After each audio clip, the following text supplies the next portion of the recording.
after clearing the area of the Austrian and the Greek civilization, I was pretty much clueless where to strike next.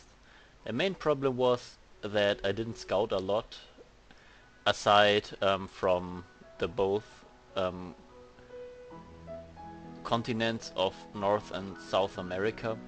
So I thought, well, I have to get some more informations about my enemies and my next potential targets. So I just started to scout the sea and look out for new enemies. So here you see me getting a new social upgrade. Actually a great upgrade. So all my factories produce 25% more signs. Pretty much what that means is that I in total produce 25% more signs. One more super good trade, I have to say. So, and here you see me now scouting all the area. And it turns out that the coast, the close coast to me, was the area of Carthago. I'm not even sure if the civilization is called Carthago, but the capital is called Carthago, the leader Dido. So I just wanted to scout the area. Aside from that, since I had a peace treaty with Greece, I wanted to clear the area on my home continent. So I sent my troops to Monaco, and I supported my attack by a fortification. So it was this time easier to invade Monaco. Okay, but the more interesting part is what you see right here, because I didn't want to waste any time since I had a big army. So after scouting the area, I skipped some turns.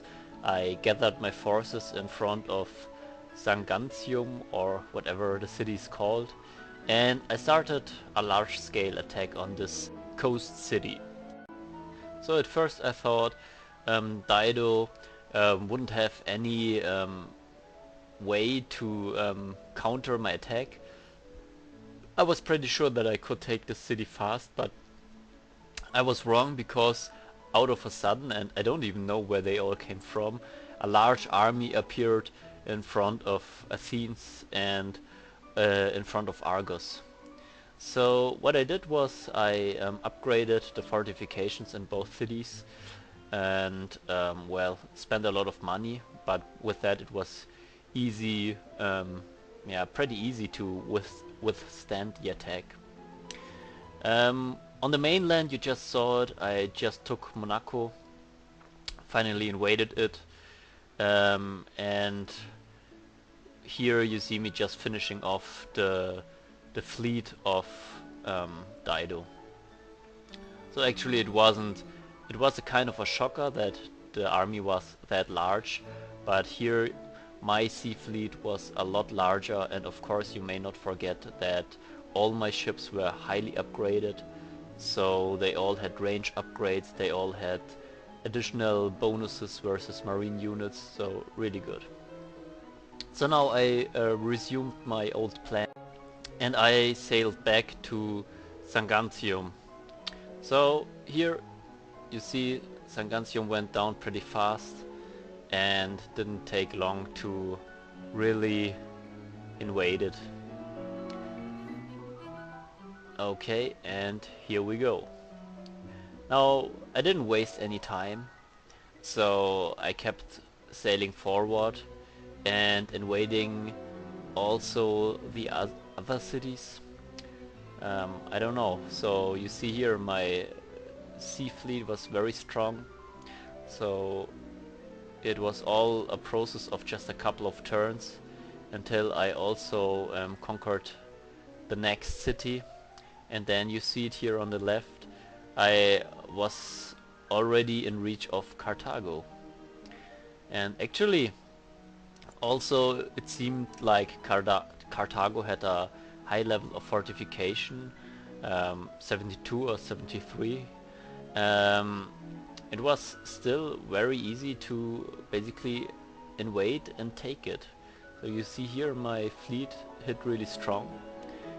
There was some defense, but actually I destroyed the main fleet, so not a lot of resistance, and since all my ships had range upgrades, um, where Carthago couldn't strike back, but yeah, since it was just a thing of a couple of turns, I moved even close, so I didn't care if he attacks me because Carthago went down so fast.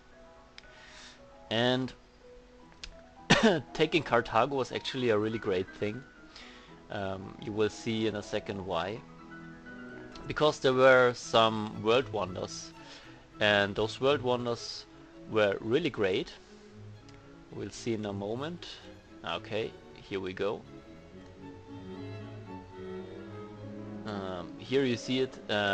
Carthago had produced or constructed the Alhambra and also the Great Lighthouse.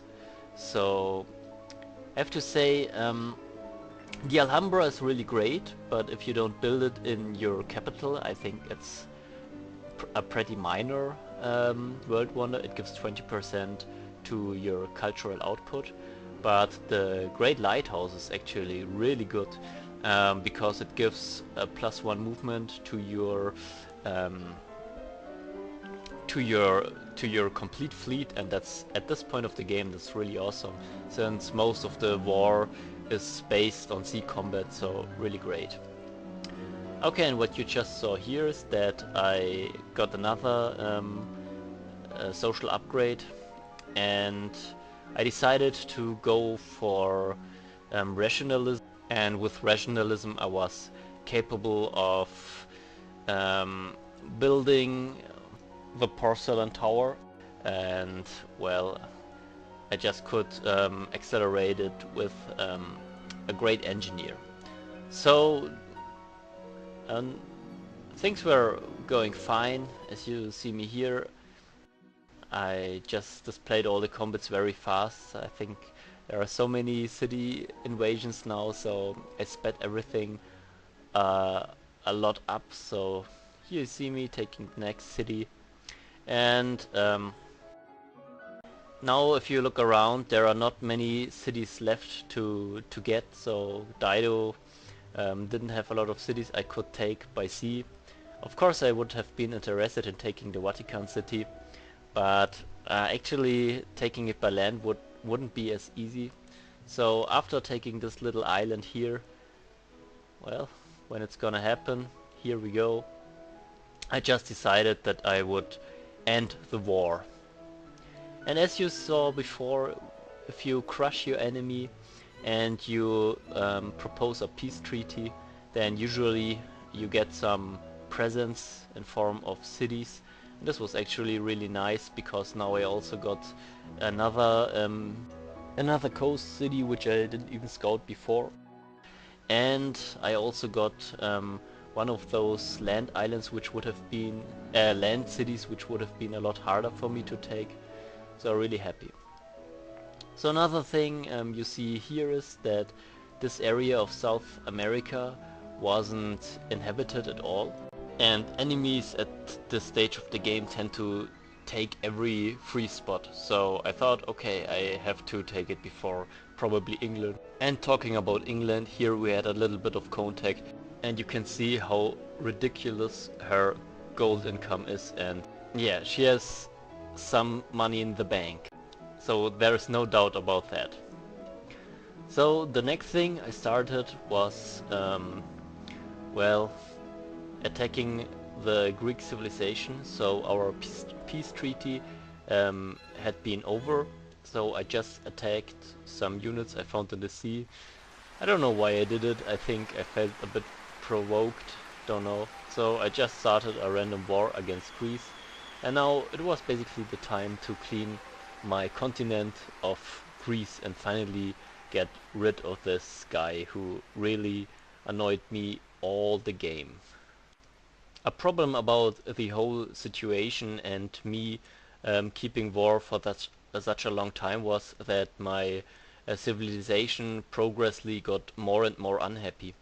So I was pretty happy that I just finished the technology for railroad, because with that I was both capable of building the world wonder the Kremlin as well as the castle Neuschwanstein.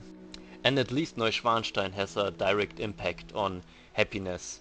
Actually a really great impact. So I started both world wonders in of course my capital as well as my Petra city. So the next couple of turns I was moving my forces back to my continent, my fleet, and going for Corinth. Now on the south part of South America, I just created a new city. Like I said before, I just did it so that no other civilization would settle down there. So if they would do, then I would have a problem later on. So it was just a preventive measure, and now the siege on Corinth started. Actually, once again, the city would have been very hard to take by land, but with my sea fleet, very easy to take, and it was once again just a couple of turns. So it turned out that pretty much every coast city was easy to take for me, and just the cities inside the land would be problematic. So I think later on in the game, when it comes to Asia, Europe, or maybe Australia, I might have some more problems, but now those coast cities are really easy to take. And here you see me invading it, and finally I annexed it. So by annexing Corinth, and since I annexed and invaded so many cities, yeah, without a large pause, a large rebellion started within my civilization, close to my capital. So I didn't want to start another war until my civilization would be happy again.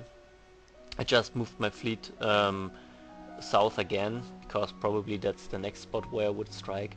But now I had this really big problem with those rebels who came out of nowhere, and now I had to get rid of those rebels while trying to boost up my happiness.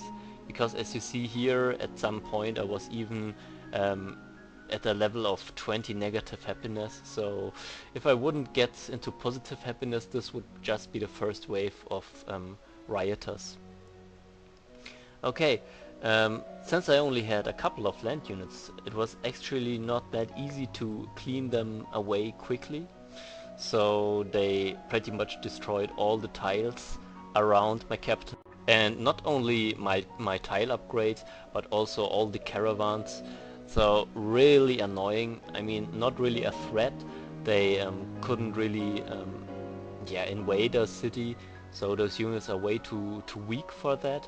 But still, you see here the damage they created, and by this they of course slowed down the process of turning my civilization happy again.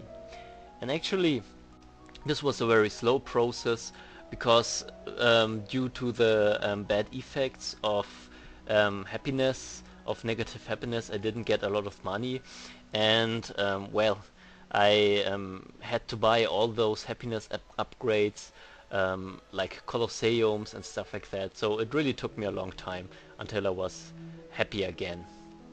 A thing which was really helpful was that here you see me, I got another culture upgrade, and this culture upgrade is really not useful at all, but getting this culture upgrade brings me one culture upgrade closer to a really nice culture upgrade where I get happiness for every scientific building. So and I told you before I started the Kremlin, so with the end of the construction of the Kremlin I would get another social upgrade, and this would greatly boost my happiness. So the thing I wanted to do now was waiting for the end of construction of the Kremlin as well as the construction of Neuschwanstein before I would start another war.